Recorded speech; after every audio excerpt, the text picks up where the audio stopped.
Good morning sa tanan na sabta sa atong online morning devotion. Kay mo na to matag sa buntag no og padayon tanini samtang magaday padayon tang mga dayeg sa Ginoo kay nagpabilin pa ang atong motto nga seek first the kingdom of God and His righteousness, and everything shall be added unto us. Come on, let's start the day right. Amen. Jesus, my Savior, my Lord and my God,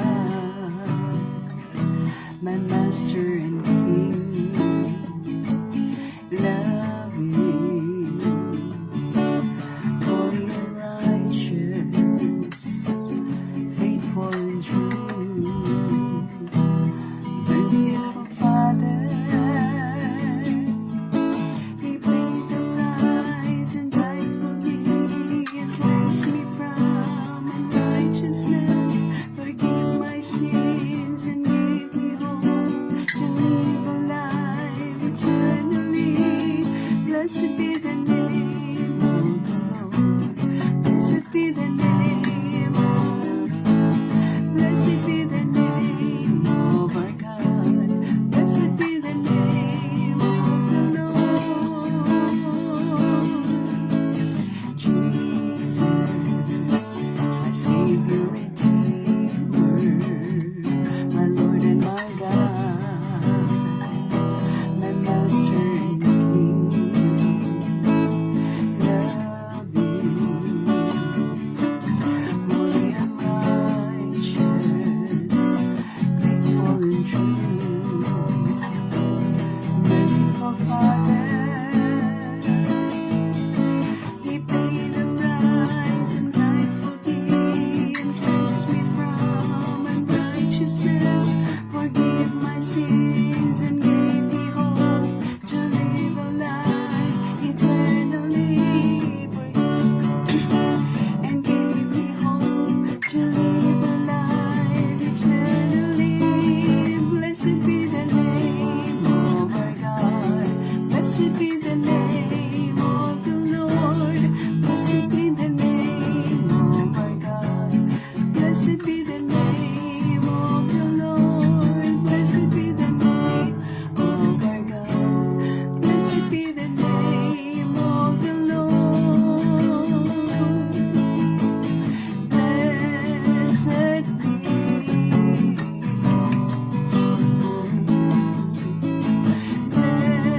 Blessed be.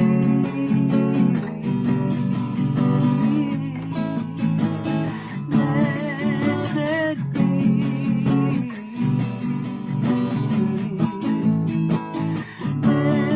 Blessed be.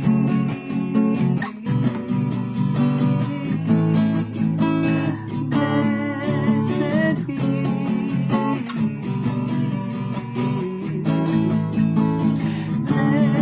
Blessed be.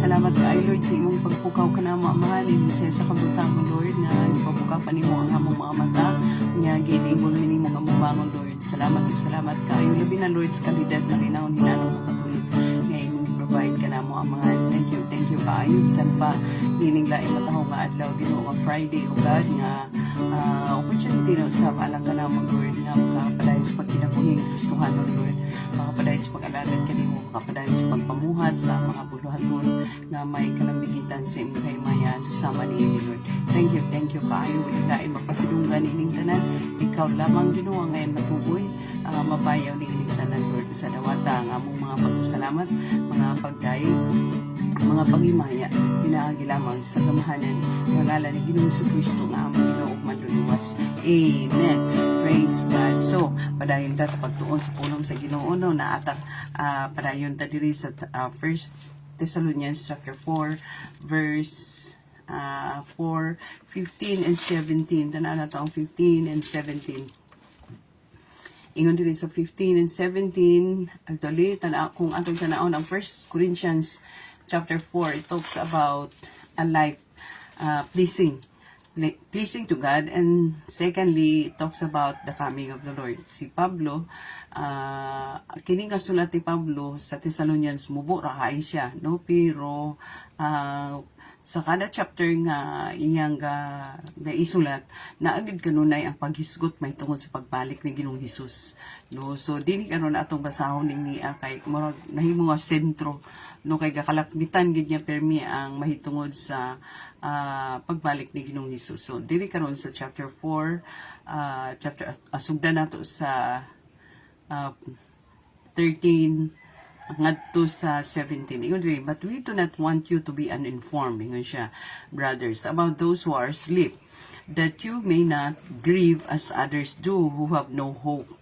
For since we believe that Jesus died and rose again, ganito umanda nga si Ginoong Hesus namatay nga gibanhaw, even so through Jesus, no, even so through Jesus, God will bring with him those who have fallen asleep. For this we declare to you by a word from the Lord, that we who are alive, who are left until the coming of the Lord, will not precede those who have fallen asleep. For the Lord himself will descend from heaven with a cry of command, with the voice of an archangel, and with the sound of the trumpet of God, and the dead in Christ will rise first.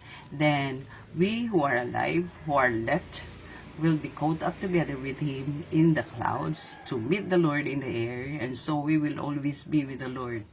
Therefore, tayo sa 18, therefore encourage one another with these words. So makita nato diri no nga muna yung sa kabutang nga akong gikaptan pagkawala ng Pastor Sabno nga na I hope that kaning someday we will be together with the Lord. So magkita, mag-uban, kauban si Lord. So muni siya ang hope nga gikaptan, nga dili lang dapat ako ang magkupot ani nga hope kundi every believer sa matag usa ka mga magtutuo. So dinhi no, gawas nga gisgutan gyud ni Pablo sa kada chapter, no, mugbo ka nga chapter, but for every chapter iyang gina-mention gid ang coming ni Ginoong Hesus. So duha ka butang or tulo makita nato diri nga kaning kinahanglan nga atong kaptan. Two things that we need to hold on as a hope, no, when Christ return, no. Ang una, makita nato sa makausapa ang atong mga loved ones nga nangamatay na, dili tanan mga loved ones nga nangamatay na nga inigbalik ni Ginoong Hesus mo mabanhaw sila, katulang na ay Kristo, katulang na ay Ginoong Hesus sa ilang kinabuhi, no. So inigbalik ni Ginoong Hesus, no, when Christ return, makita nato that sila nga nangamatay na nga na ay Kristo, no, mo balik, no. So when Christ returns, they will see their loved one once again, no. For example, lugar pagbalik ni Ginoong Hesus, mabanhaw man si Pastor Sam, so magkita ay me. So inanak ka practical, magkita ay me. So when Christ returns, they will see their loved one once again. So makita nila ang ilang mga loved one. And then second, makita nato nga so makita na ta sa atong mga minahal sa kinabuhi, kita nga sila nga nangamatay na kay mabanhawan sila. Kita nga mga buhi nga nagpabiling buhi sa panahon sa pagbalik ni Ginoong Hesus, magkita ay. And then second event makita nato is we will be together with the Lord forever. So magkita ay na ta, unya dayon kuyog na ta ang Ginoong Hesus hangtod sa kahangturan. So we will be together with the Lord forever. Mo ingon din ha gyud, klaro ba kay ingon din ha no nga they will precede, no, ingon din ha for this we declare to you by a word, that we who are alive, who are left until the coming of the Lord, will not precede those who have fallen asleep.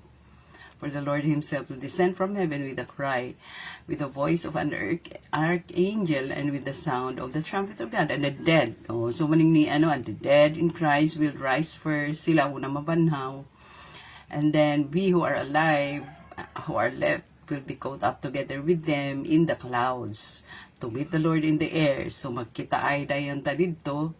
Siguro kung makita nimo ang event, makita nimo automatic event nga mo kuanta ka nang mo sa ngalan ani mo kayab ta paingon dito sa ibabaw, no. Mulutaw na dayon ta, no, mulutaw ta, then we are alive who are left will be caught up together with them in the clouds to meet the Lord in the air, and so we will always be with the Lord together. So mo na siya mga igsoon, mo na siya ang glorious hope that we need to hold on, no, nga dili ta mag-uol kung naa tay mga atong mga minahal sa kinabuhi nangamatay na, as long as they have Jesus Christ in their heart. Kay pagbalik ni Ginoong Hesus, una silang mabanhaw, kauban sila diha sa ibabaw niya, kita po dayon mukayab ta together with them and with the Lord forever. So wala siyang ikaduha. And then there is 18 ingon diri, therefore encourage one another with this word. So atong atong timan-an mga igsoon nga kini nga glorious hope nga atong giasam-asam, kining ni ang event nga atong ginapangandoy nga mahitabo nga ma-experience nato kini nga klase nga event, timan-an nato nga magdala unta ni og comfort and encouragement sa ato. This is one thing that I hold on, no. So kung sabto nato pag-ayo, no, understanding about the Lord's return, the second coming of God, should bring comfort and encouragement instead of fear and division, no. Instead of fear and division, kay karon ang mga Kristohanon nagkabahin-bahin man sa ilang mga baruganan tungod anang ang pagbalik ni Ginoong Hesus, na ay gatuo nga sa pagbalik ni Ginoong Hesus, before mo balik si Ginoong Hesus, mahitabo nang naa sa Revelation nga Great Tribulation. Pero naapoy ingon nga una mo balik si Ginoong Hesus, naa sa tunga ang tribulation, ang Great Tribulation. Pero naapoy pagtulunan nga ang Great Tribulation will happen after, no, after mo kayab na ang mga katawhan, after na mo balik si Ginoong Hesus, no, human mo balik si Ginoong Hesus, ay mahitabo ang Great Tribulation. So nagkabahin-bahin ang mga Kristohanon karon, no, so which is not supposed to be, no. Instead of fear and bringing division to all Christians, dili hinoon ang pagbalik ni Ginoong Hesus, maghatag hinoon kini og encouragement, dahil hope, no, comfort, and encouragement when we talk about the Lord's return, when we talk about the Lord's coming. So dili dapat panagbahin-bahin, dili dapat kahadlok, dili dapat so mamahimo siya nga excitement, no, for all of us, for all Christians, no. Kay dapat kapta nato ni nga paglaom, dili ni siya ingon nga mahadlok na nung unta, ug tungod sa kahadlok dito na ta mo hold on sa mga istorya na noon sa mga tao nga mga doktrina nga dili na masubay sa pulong sa Dios. So mao gini siya ang klaro nga pagpasabot ni Pablo diri nga balik ni Ginoong Hesus, ang una mapanhaw ang mga nangamatay nato nga mga minahal sa kinabuhi nga na ay Kristo. And then kita dayon mukayam pa ingon sa ibabaw, pag kita ay ta dito ta magkita ay, and ingon dinhi sa atong gi basa nga we will be caught up together with them. So pagkabanhaw nila naa sila sa ibabaw dayon, unya kita pud mukayam pud dayon ta, and we will see each other and we will be together with the Lord forever. Muna ingon diri sa 17, then we who are alive, who are left, will be caught up together with them in the clouds to meet the Lord in the air, and so we will always be with the Lord. Therefore, encourage one another with these words. So, mo na mga igsoon, dapat, no, nga, angayan kaptan. So, mo nang glorious hope nga akong gikaptan.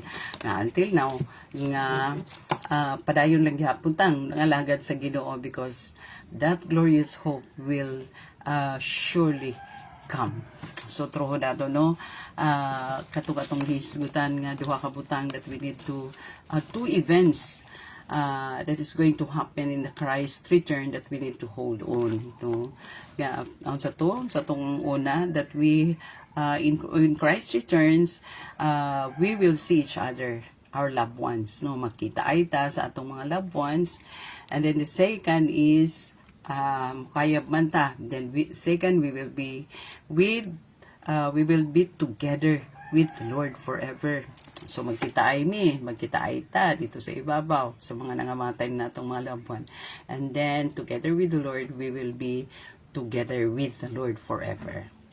And then ang third nga nakita nato nga i-hold on nato nga kaning event is this hope, this glorious hope of the Lord Jesus Christ's return will bring us hope, comfort, and encouragement instead of fear and division, no, among Christians. So mula na siya mga isoon. So mula siya, this is one thing that we need to hold on at the Lord's return, no, at the Lord's second coming. Amen. Of mga kampot na, labing balaan, damhanan, mahigugmaon na mo nga Diyos. Salamat ug salamat kay sa imong pag-encourage ka na mo, Lord, ni ini nga passage nga gisulti ni Pablo Ginoo dinhi sa 1 Thessalonians chapter 4 verse 13 to 18, o God. Salamat ug salamat kaayo nga nagay paglaom, Lord, nga ang mga nangamatay namo nga mga minahalis kinabuhi makita kinamo balik, Lord, sa panahon sa imong pagbalik, Lord, diha sa ibabaw kay magkita ay good me together with you, Lord. Ug salamat kay niya nga paglaom ug labaw sa tanan. Ang ikaduha nga mahitabo, Lord, dili lang ni magkita ay kundi we will be together with you forever. O salamat kayo sa mao nga paghatod nimo sa minsay nga nagdala ka namo Ginoo, naghatod ka namo Ginoo og paglaom, naghatod kanunay kanamo, Lord, og encouragement, o God, og naghatod og comfort. Thank you kaayo ni anang paglaom Ginoo sa imong pagbalik. Alaygon ka gid, Lord. Busa, Lord, nagapray sab kami sa mga kaigsunan karon Ginoo nga manarbaho, Lord, sa opisina, amahan nga imo silang pagaubanan, pag-providean og kusog, gatakos, kabasog sa paglawas, kaalam sa pagdumala sa ilang mga trabaho. Bisan pa man, Lord, sa mga estudyante, Ginoo, mag-provide kag strong comprehension, bisan pa sa mga kabataan, protection, spiritual covering, bantay sila sulod sa school, o God. Bisan pa man, Ginoo, mga teacher, Ginoo, Lord, ikaw, Ginoo, maghatag kabasog sa panglawas kanila, Ginoo. Naiusa na mo ka teacher, Ginoo, Lord, Sister Roca, Ginoo, ikaw mag-aayo sa iyang balatian. Heal Sister Roca completely, Lord, from head to foot, inside and out. Let the healing, complete healing come upon her, o God. Salamat aron maka-eskwela siya karong adlaw, Amhan, ug makapadayon siya sa pag-atiman sa iyang classroom. Bisan pa man, Lord, mga kaigsunan namo, Ginoo, nga na ay mga online nga trabaho, ugad mga pag-ampo namo, Lord, nga imo silang pandungan, kubiran samtang sila magatrabaho sa online, Ginoo, Lord, kubiri sila og takay sila wisdom, knowledge, Ginoo, pag-handle sa ilang trabaho sa online, o tabangi gayud sila, provide kag kusog katakus kabasog sa panglawas, wisdom sa pagdumala sa ilang trabaho diha sa online. Bisan pa man, mga kaigsunan namo nga naay mga business nga gipang manage, o Lord, thank you sab kaayo sa pag-asenso, Ginoo, nga imong ihatag kanila, Ginoo, Lord, as long as they continue to honor you, Lord, sa ilang business, as long as they acknowledge you as their partner, o God, sa business, kay naa kanimo ang power to prosper. Ang ngayon lamang i-acknowledge ka kanulay nila, o God, aron sila mag-asenso. Salamat ug salamat kay nining tanan, Lord, dalaygon ka gid, Lord, sa nga walay katapusan. Thank you sa padayon nimong pakiguban kanamo matag sa buntag. Dalaygon ka Lord, ikaw lamang ang matuboy nining tanan. In Jesus mighty name. Amen. God bless us all until next morning.